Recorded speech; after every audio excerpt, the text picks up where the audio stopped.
January 1943, Casablanca, Morocco. During the Allied Conference, Winston Churchill and Dwight D.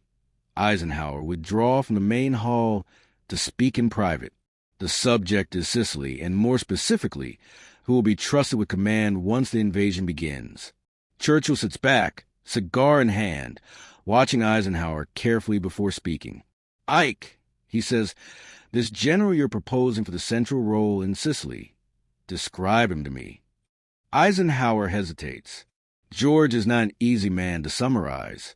He's exceptionally intelligent on the battlefield, bold beyond question. His soldiers are fiercely loyal to him, but he's also stubborn, defiant, and prone to outbursts that land him in trouble. Churchill raises an eyebrow. But is he effective? He's our finest armored commander, arguably the finest anywhere. Churchill nods. "I've reviewed reports from North Africa. His results are remarkable. Still, I keep hearing warnings about his temperament. They're accurate," Eisenhower admits. "Then I want to see him for myself." Churchill says, "If he's to operate alongside British forces, I need to judge the man personally before we confirm anything." Eisenhower looks uneasy. "Sir, I must caution you. George is unpredictable. He speaks without restraint. Whatever comes into his head comes straight out of his mouth." Churchill smiles faintly. "I've been accused of the same thing all my life. I find such people rather refreshing." "You may not feel that way afterward," Eisenhower murmurs. 2 hours later, after their meeting, Churchill will make a comment about the American general that leaves Eisenhower speechless. This is the beginning of a tense, confrontational, yet deeply respectful bond between Winston Churchill and George S. Patton, two of the most formidable and difficult personalities of the Second World War, who recognize something familiar in one another. Section 1. The first encounter, January 1943. That afternoon, Patton arrives at the villa where Churchill is staying.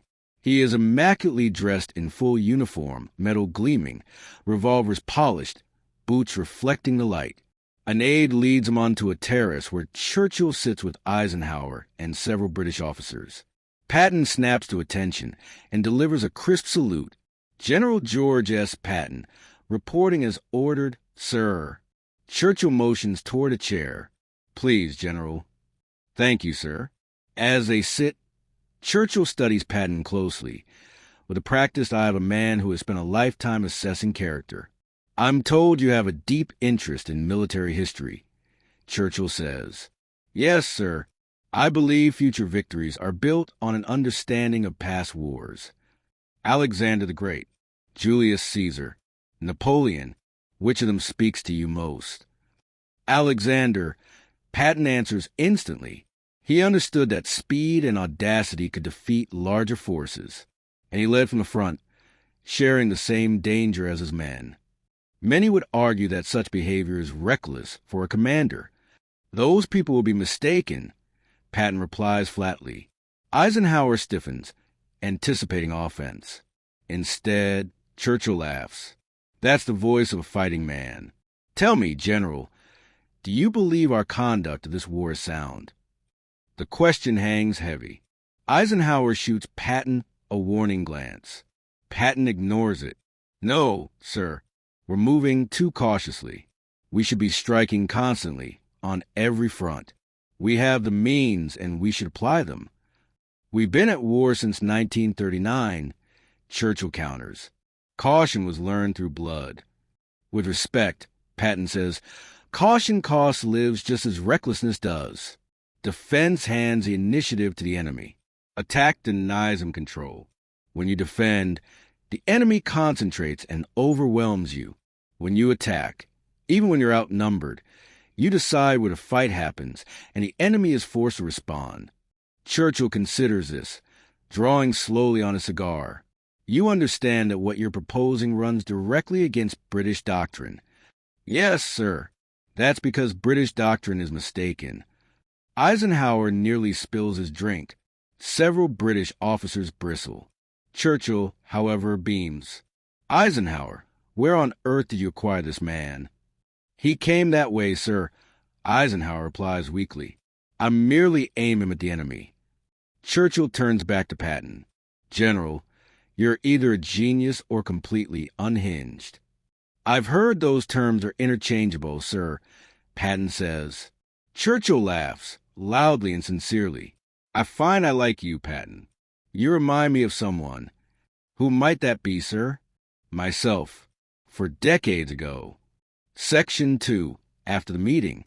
Once the others leave, Churchill asks Eisenhower to remain. "Tell me honestly," Churchill says, "what is your true assessment of Patton?" Eisenhower exhales. "He's the finest field commander under my command, perhaps the finest anywhere, and he is also the most difficult officer I have ever managed." "In what way?" "He ignores orders he disagrees with. He refuses to coordinate properly. He takes risks that defy reason. He's vulgar, abrasive, and offensive. He's been officially reprimanded 3 times and narrowly avoided court-martial on 2 occasions. Yet you continue to rely on him. Because when something impossible needs to be done, George is the only man I trust to make it happen." Churchill nods slowly. "I've known men like that. Exceptional and unmanageable. The dilemma is always whether their value outweighs the chaos they bring. And does it in Patton's case?" "Yes," Eisenhower says. "Just barely." Churchill falls silent, then speaks words that take Eisenhower by surprise. Patton is a pure warrior, likely the last of his breed. "Sir, modern war," Churchill says, "is becoming industrial, mechanized, technical, scientific. Modern war," Eisenhower explains, "is built on calculation. Logistics are measured, intelligence dissected, operations planned step by step. Battles are fought with charts and supply tables as much as with men and weapons. That is the reality of contemporary warfare." "I know," Churchill cuts in, "and it must be so." He pauses, then continues. "But Patton does not fight that way. He fights like Alexander, like Napoleon, like warriors fought for centuries, driven by instinct, aggression, and personal bravery. That kind of warfare is outdated then." Churchill asks sharply, "Let me ask you this, Ike. When you need someone to smash through enemy lines, do you send your most cautious, methodical commander, or do you send Patton?" Eisenhower has no reply. Patton is a relic. Churchill goes on, "An anachronism, but he is our anachronism. And there will be moments, many moments, when you will need a man who fights with his heart rather than pure calculation. He fights with both." Eisenhower says quietly, "That's what makes him so effective and so dangerous." Churchill smiles. "Then we had better keep him aimed at the enemy and hope he never turns in our direction." Section 3. Sicily. Churchill observes. July 1943. Sicily, with the island secured. Churchill travels there to see the results of the campaign for himself. He is escorted through recently captured territory. British officers proudly present the steady, disciplined advances their units carried out. Each position secured before moving on. Then the tour reaches the areas taken by Patton's 7th Army. The contrast is immediate. Where British forces move deliberately, Patton's troops surge forward at astonishing speed, skipping strong points, driving relentlessly ahead, often advancing faster than supply units could follow. How far did 7th Army advance in the first week? Churchill asks. "Nearly 100 miles, sir," a British officer replies, barely masking his disapproval. "It was reckless. Their flanks were exposed. Supplies fell behind. It violated every rule. And yet they achieved their objectives," Churchill observes. "Yes, sir, but at unacceptable risk." Churchill studies a map of the campaign. Arrows cut deep into Sicily, far beyond what planners had anticipated. "This approach," he says slowly, "he doesn't fight like a modern commander. He fights like a cavalryman. Speed, aggression, disregard for logistics. Entirely improper military behavior." He pauses. "And utterly brilliant." Churchill gestures toward the map. "While your forces advance cautiously, Patton was already behind German lines, severing their retreat. The Germans weren't beaten by careful maneuver. They were beaten by speed they could not counter. Later, in a private cable to London, Churchill writes, "General Patton is the most un-British officer I have ever encountered. He violates every principle of cautious warfare we cherish, and yet he achieves victory swiftly and decisively, with fewer losses than anticipated. We may not approve of him, but we would be foolish not to study him." Section 4, The Slapping Incident, August 1943. News reaches Churchill that Patton has struck soldiers recovering in field hospitals. The issue arises during a meeting with Eisenhower. "I assume you'll relieve him," Churchill says. "I'm considering it," Eisenhower replies. "The press demands it. Congress demands it. He assaulted wounded soldiers. And he also captured Sicily faster than anyone believed possible," Churchill counters. "That doesn't excuse his behavior." "I'm not suggesting it does," Churchill interrupts. "I'm saying you must weigh his misconduct against his value. Can you afford to lose him?" Eisenhower hesitates. "Can I afford to keep him?" The political pressure is immense. "Politics are temporary," Churchill says bluntly. "This war will not be won by politics. It will be won by commanders who can defeat the enemy. Is there anyone else who can do what Patton does?" Eisenhower says nothing. "Precisely," Churchill continues. "Discipline him. Force him to apologize. Humiliate him if necessary. But do not remove him from command. You will need him for the invasion of Europe. You're defending Patton," Eisenhower says. "I'm defending victory," Churchill replies. "Patton is a bastard, but a brilliant bastard. And in war, I will choose a brilliant bastard over a pleasant mediocrity every time." Eisenhower ultimately follows this advice, retaining Patton while temporarily sidelining him from active command. Churchill was right. Eisenhower later tells his staff, "I can't afford to lose Patton, even if he drives me insane." Section 5, The D-Day Deception, Spring 1944. Operation Fortitude. The Allies prepare a deception to convince Germany that the invasion will strike Calais instead of Normandy. The plan requires a fictitious army group and a commander the Germans will believe capable of leading it. British intelligence is unanimous. It must be Patton. The Germans fear him more than any other Allied general. If Patton appears to be positioned at Calais, the enemy will accept the illusion. Churchill approves instantly. Excellent. Turn Patton's reputation against them. Eisenhower hesitates. George won't like being sidelined. He'll want to be in the first wave. Then don't tell him he's being sidelined, Churchill suggests. Tell him he's commanding the force meant to exploit the decisive breakthrough. Let him believe he's being held back for the final blow. That's manipulation. It's necessity, Churchill replies. Patton's ego is legendary. Use it. Tell him he's reserved for the most important role. He'll accept it, and the plan will succeed. Patton is placed in command of the fictitious 1st U.S. Army Group, and German intelligence accepts the deception completely. Later, Churchill remarks to his staff, Patton believes he's too important to be used as a decoy. We convinced him he was too important not to be won. His vanity is both his greatest flaw and our greatest asset. Section 6, The Normandy Breakout, August 1944. Patton is finally unleashed in France. Third Army surges forward at a pace no one anticipated, covering hundreds of miles in a matter of weeks. Churchill follows the advance with intense fascination. Look at this, Churchill says to his military advisors, tapping a map spread across the table. In 2 weeks, Third Army has advanced farther than we managed in 2 months. He looks up. How is Patton doing this? He isn't respecting logistics, sir, an officer answers. He's outrunning his supply lines, taking extraordinary risks and succeeding, Churchill adds. He turns to Eisenhower. How is George pulling this off? I honestly don't know, Eisenhower admits.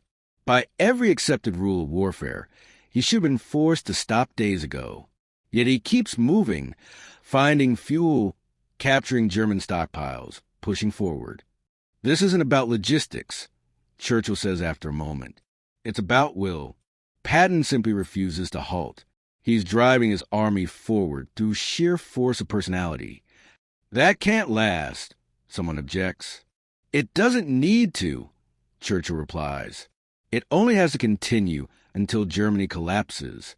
And at the pace Patton is setting, that may happen very soon. That night, Churchill records in his diary, Patton is demonstrating that war is not only a science, but also an art. And sometimes, the artist produces greatness by breaking every rule. Section 7, the Bastogne Pivot, December 1944, the Battle of the Bulge, when Patton abruptly turns Third Army north, executing the maneuver in just 48 hours and relieving Bastogne. Churchill's response is immediate. He cables Eisenhower. Patton's maneuver ranks among the most extraordinary feats in military history. My congratulations to him and to you for having the wisdom to release him. Speaking before Parliament, Churchill declares, the American Third Army, under General Patton, has achieved what many believed impossible, a complete change of direction in the depth of winter under combat conditions, carried out with a speed that defies both logistics and conventional thinking. Some question whether General Patton's methods are too hazardous, too unconventional. My answer is simple. Judge commanders by their results, not their methods. And Patton's results require no defense. In private, Churchill tells the staff, had Britain possessed a commander like Patton in 1940, we might have driven the Germans back across the Channel. He is worth 10 divisions simply because the enemy cannot predict him. Section 8. The Rhine Crossing, March 1945. Patton crosses the Rhine before Montgomery launches his carefully prepared Operation Plunder. British officers are outraged. Montgomery spent months planning the crossing. Patton accomplished it in a single night with minimal preparation. Churchill's reaction catches everyone off guard. He laughs. Montgomery excels at set-piece battles. Churchill tells his cabinet, he plans meticulously, executes flawlessly, and achieves his objectives with minimal casualties. He represents everything a modern commander should be. And Patton, Churchill continues, is everything a modern commander should not be: impulsive, improvisational, contemptuous of doctrine, and willing to take absurd risks. Then why are you laughing? Someone asks. Because while Montgomery was preparing to cross the Rhine, Patton already crossed it, Churchill replies. No grand build-up, no spectacle. He found a weak point and exploited it before the Germans understood what was happening. Surely, sir, you don't approve of Patton overshadowing Montgomery. I approve of outcomes, Churchill says firmly. Montgomery will cross tomorrow with overwhelming force and minimal losses. Excellent. But Patton crossed yesterday, which brings us one day closer to victory. He pauses. And competition among commanders is healthy. Patton beating Montgomery across the Rhine will only drive Montgomery to perform even better. Both armies benefit. In a private letter to Eisenhower, Churchill later writes, your general is impossible, infuriating and insubordinate, and extraordinarily effective. 50 years from now, historians will study Montgomery's Rhine crossing as a model of proper military procedure. They will study Patton's crossing as a lesson in audacity, winning wars. Section 9, The Endgame, April-May 1945. Germany is collapsing. Patton's Third Army races toward Czechoslovakia and Austria. He presses to continue east, toward Berlin, toward Prague. But political decisions have already been made. Berlin will fall to the Soviets. American forces are to halt at predetermined lines. Patton is enraged. We can reach Berlin before the Russians, he argues. We can liberate Prague. Why are we stopping? Eisenhower refuses. These decisions are political. They're beyond my authority. Patton takes his case directly to Churchill during a meeting in Europe. Sir, we should keep advancing. The Soviets are about to occupy half of Europe. We should seize as much ground as we can before that happens. Churchill surprises everyone by agreeing with Patton's military assessment. General Patton, you are absolutely correct. From a military standpoint, we should continue. Politically, however, decisions have been made at the highest levels. President Roosevelt and Marshal Stalin have agreed on occupation zones. Then President Roosevelt is making a mistake. Patton says bluntly. Churchill's aides gasp. The remark is shockingly inappropriate. Churchill merely nods. I share your concerns, General, he says. But we are bound by Allied agreements, however flawed we may believe them to be.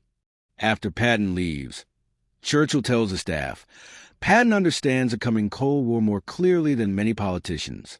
In 20 years, we may regret that we failed to listen to him.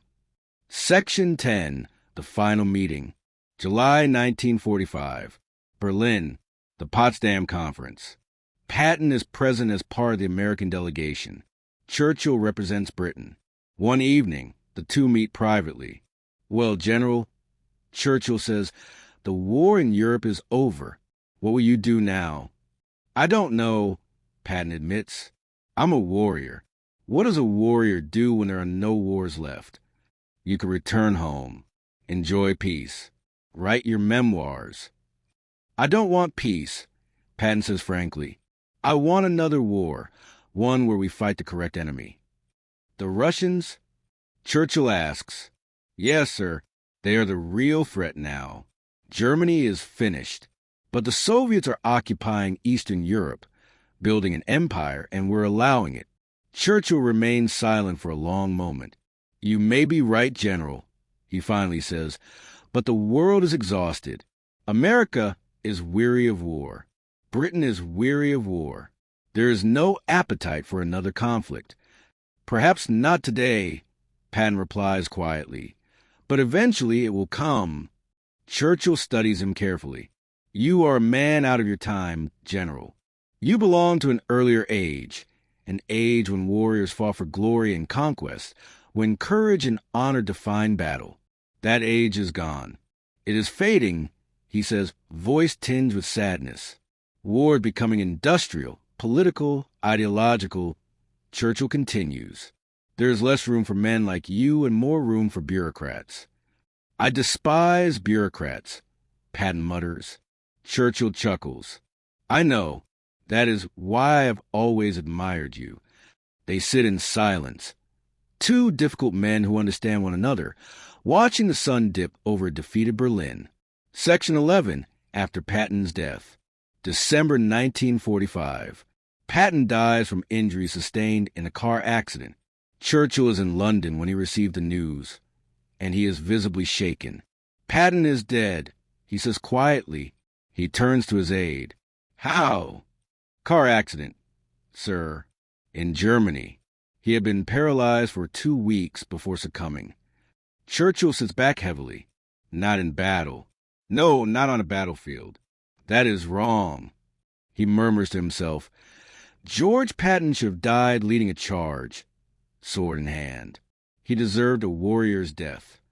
He drafts a personal message to Eisenhower. I am deeply saddened by the death of General Patton. He was one of the great captains of this war. History will remember him as one of the finest battlefield commanders America ever produced. He drove us all mad with his insubordination and recklessness. But my God, he could fight. Britain mourns his loss alongside America. In Parliament, Churchill delivers a tribute. General George S. Patton was, in many ways, the antithesis of British military tradition. Where we value caution, he embraced risk. Where we favor careful planning, he improvised brilliantly. Where we advanced deliberately, he charged. And yet, I say to this House, General Patton was precisely the commander the Allies needed. His speed won battles that caution could not. His aggression intimidated enemies that methodical strategy could not. His courage inspired men that measured leadership could not. He was difficult, impossible even, but he was ours, and we are diminished by his loss. Section 12. Churchill's private assessment. Years later, in his memoirs, Churchill writes of Patton, General George S. Patton was the most extraordinary American commander I encountered during the war. He combined the tactical genius of Napoleon with the personal courage of Alexander. He had the aggressive instinct of a Viking and the strategic vision of Caesar. He was also profane, insubordinate, politically naive, and occasionally cruel. He said things that shocked polite society. He took risks that horrified his superiors. He ignored orders he considered foolish and pursued strategies he believed correct regardless of opposition. In short, he was everything a modern general should not be. And yet he won quickly, decisively, brilliantly. I once told Eisenhower that Patton was a pure warrior, a throwback to an earlier age. I stand by that assessment. The modern world had no place for men like Patton, but the war desperately needed him. History may judge his methods, but history cannot deny his results. In war, results are all that matter. I am proud to have known him, frustrated to have dealt with him, but grateful that he fought on our side. Closing, January 1943. When Winston Churchill first meets George S. Patton, 2 hours of conversation later, he delivers an assessment that shocks Eisenhower. Patton is a pure warrior, the last of his kind. 2 difficult men. 2 impossible personalities. 2 brilliant, flawed, and stubborn leaders. They might have hated each other. Instead, they understood one another perfectly, for they were the same type. Brilliant, arrogant, convinced of their own correctness, unwilling to compromise, and utterly committed to victory. Eisenhower recalls thinking, "He just called me what?" Churchill was precise. Patton was not a modern general, not a cautious tactician, not a political commander. He was a warrior in the most fundamental sense, someone who fights not because it is his duty, but because it is his nature. Churchill recognized it, respected it, even admired it. "The man is impossible," Churchill said repeatedly, "but he is our kind of impossible." When Patton died, Churchill mourned not merely a fellow officer, but kindred spirit, another brilliant, stubborn, impossible man who altered history through sheer force of will.